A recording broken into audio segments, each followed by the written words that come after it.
Hi,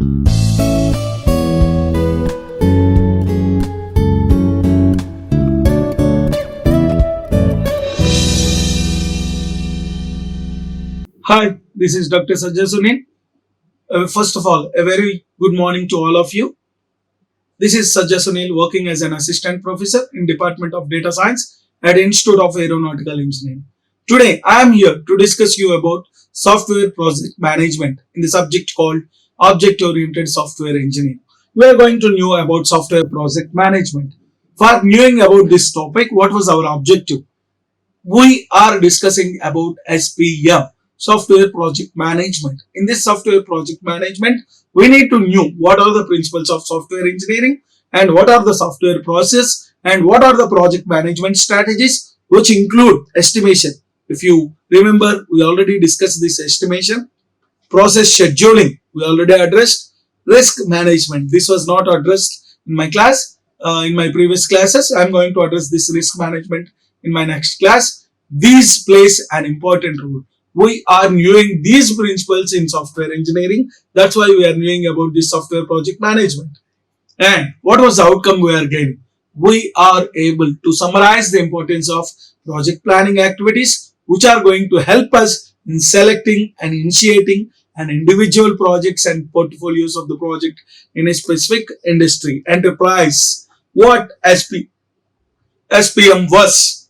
SPM, basically, SPM stands for Software Project Management, which is a process of planning, organizing, leading and controlling the software development projects, which ensures us that is going to be completed in time, within the budget, according to the requirements which are given by the user, along with the quality standards. That is what software project management is going to be. We need to manage. The project need to be completed in time. The project need to be completed within the budget. The project need to be fulfill all the specific requirements, and the project need to maintain quality standards. That's it. Got it, guys? And what are the objectives of SPM? We need to deliver a software on specific schedule. We need to stay within a budget. We need to meet the user requirements. We need to give assurance the high quality. All these are the factors which we need to verify when you are providing a software project management. And what was the initiation? Project conception. We are going to determine the feasibility and business value of that particular project.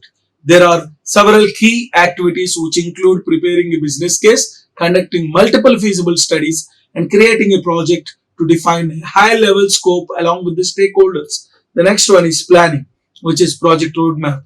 We need to define the project plan. We need to include scope. What are the objectives? What was the time schedule? What are the resources which we require to finish the project? This involves risk management planning also.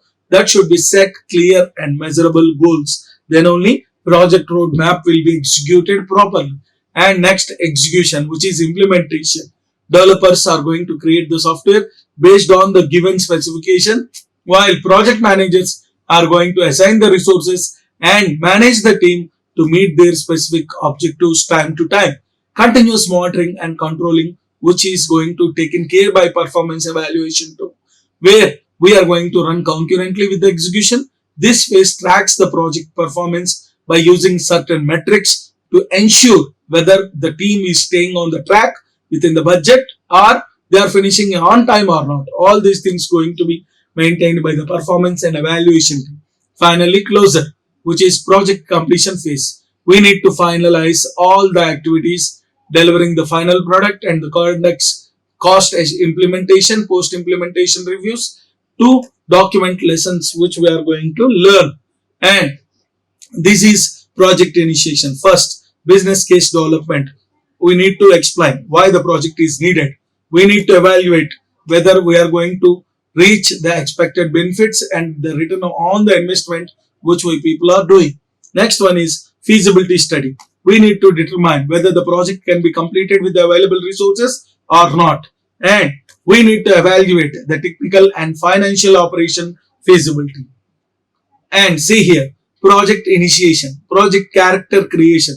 We need to provide an overview along with the specific goals and objectives. We need to define the stakeholders. Is there any kind of constraints which are there? Are there any kind of assumption which user is expecting. All these things need to be maintained by project character creation and scope identification. We need to define the boundaries for that specific project, which are going to specify what should be included and what should be excluded from the project. All these things can be done in scope identification and stakeholder identification. Here we are going to identify the individuals or groups which are affected by the project, which understand stakeholder needs and expectations, guys. What is project planning? Project planning phase was the one which we are focusing on developing a detailed roadmap for executing the project successfully.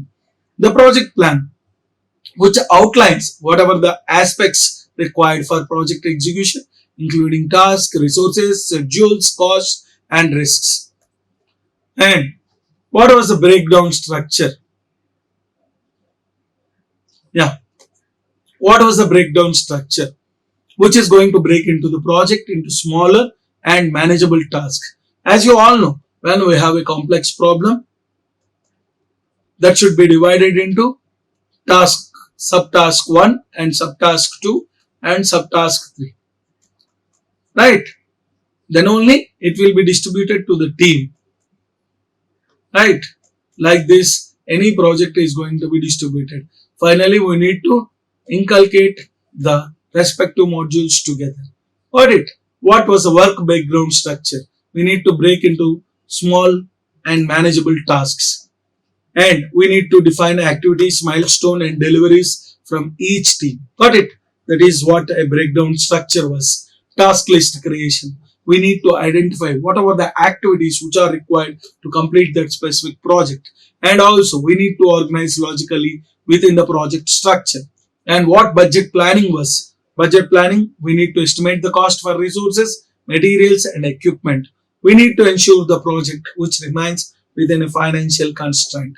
Risk management plan. We need to identify potential project risks which are there, and also we need to define strategies to mitigate or manage the risks. What was the communication plan? We need to define how information will be shared with stakeholders, and we need to specify the respective communication channels along with the respective frequency, guys, and how the project need to be scheduled. This is what we addressed in the first class.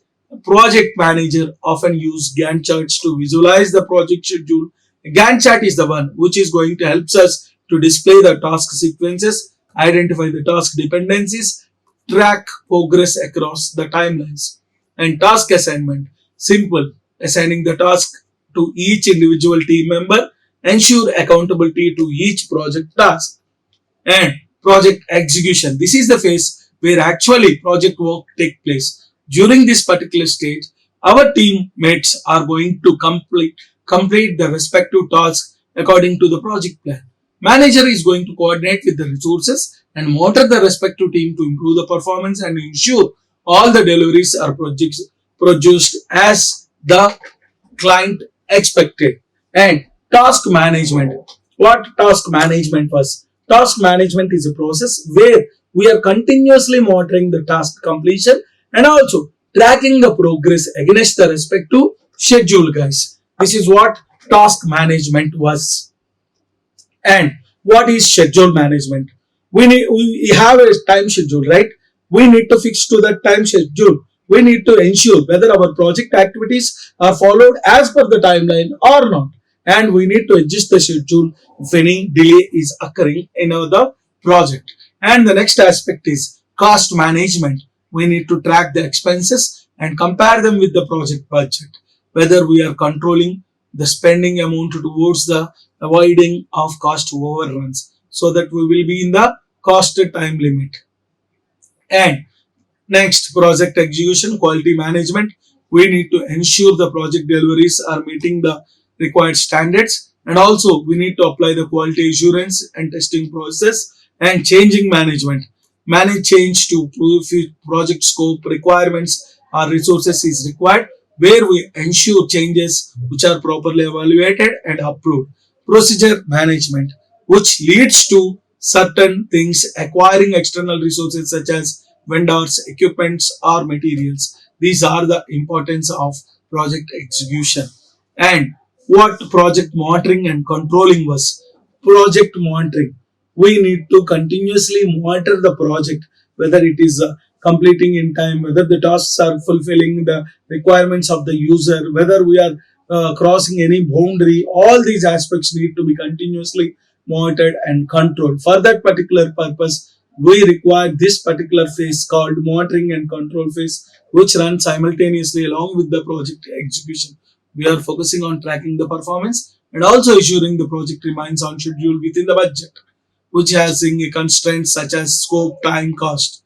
And in this performance monitoring, we are going to track the process against project milestones, measuring productivity and performance, quality control, ensuring deliverables meet quality standards. Risk monitoring, we are going to identify what are the new risks and how to address them promptly. Variance analysis, we are going to compare the performance with actual performance. Planned performance versus actual performance should be compared. That is what variance analysis was. Next, reporting. We need to report to project manager, like track projecting status, informing stakeholders about performance, identifying issues or any kind of deviations from the respective plan. All these things should be reported to the project manager. And he is going to prepare certain reports also, of course. And project closure, this is the final phase where we are marking the formal completion of that particular project. At this stage, final stage, deliverables are produced to the client or stakeholders, and all the project activities are officially closed. What are the closure activities which are plays an important role?